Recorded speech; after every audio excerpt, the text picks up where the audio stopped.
Mtazamaji wa M15 TV, hapa ni nje ya dimba la Benjamin Mkapa. Muda huu ni saa 5. Kumbuka hii leo tutakwenda kushuhudia mchezo wa ligi ya mabingwa barani Afrika, ambapo Simba Sport Club atakuwa anaialika timu hapa ya kutokea kule Eswatini, timu ya Singizini ambayo kwa matokeo ya mchezo wa kwanza waliweza kupoteza wakiwa kwenye uwanja wa nyumbani, idadi ya magoli 3-0. Vipi hii leo Simba Sports Club, nini ambacho watakwenda kukifanya, kwa sababu wanatafuta tiketi ya kufuzu kwenye hatua ya makundi ligi ya mabingwa barani Afrika. Kwa hapa nchini Tanzania, jana tumetoka kushuhudia mchezo mwingine wa ligi ya mabingwa, ambapo Young Africans aliibuka na ushindi wa magoli 2-0 dhidi ya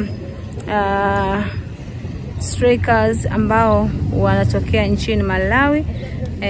Silver Strikers hao wanatokea nchini Malawi, wakiondoshwa na wananchi kwenye dimba hili la Benjamin Mkapa. Hii leo tena saa 10 kamili jioni kwenye dimba hili la Benjamin Mkapa tukaenda kushuhudia mchezo mwingine, ambapo mashabiki, viongozi wa Simba Sport Club wanaamini wanakwenda kucheza mchezo mzuri, lakini pia wanakwenda kufuzu kwenye hatua ya makundi bila shaka, kutokana na faida ambayo Simba Sport Club anayo.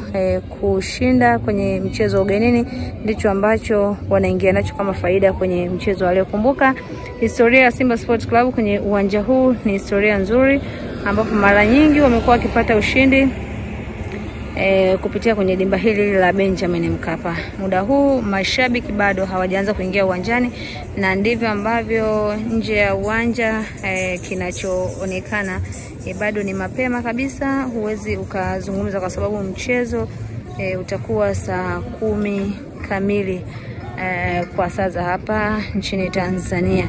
M15 TV tumefika hapa kukuonyesha kila ambacho kinaendelea kabla na baada ya mchezo. Tutakwenda kukuonyesha kile ambacho kinaonekana, na hapa tazama namna ambavyo dimba ama mazingira yalivyo na hali ya utulivu, huku biashara mbalimbali zikiwa zinaendelea, wauzaji wa jezi, lakini mashabiki baadhi ambao wameshajitokeza hapa wakisubiri mageti kufunguliwa kwa ajili ya kuingia uwanjani.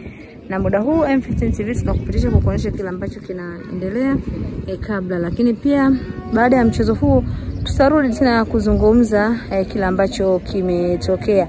Tunatamani kwa upande wa Tanzania timu zote ziweze kufuzu kwenda kwenye hatua ya makundi. Kumbuka walianza Azam FC kwenye dimba lao la Chamazi kule kwenye kombe la shirikisho, wakiondoka na ushindi wa magoli 7 ukijumlisha na goli 2 ambazo walizipata kule visiwani Zanzibar, jumla magoli 9, na Azam wakafuzu kwa kishindo kabisa kwenda kwenye hatua ya makundi kombe la shirikisho barani Afrika.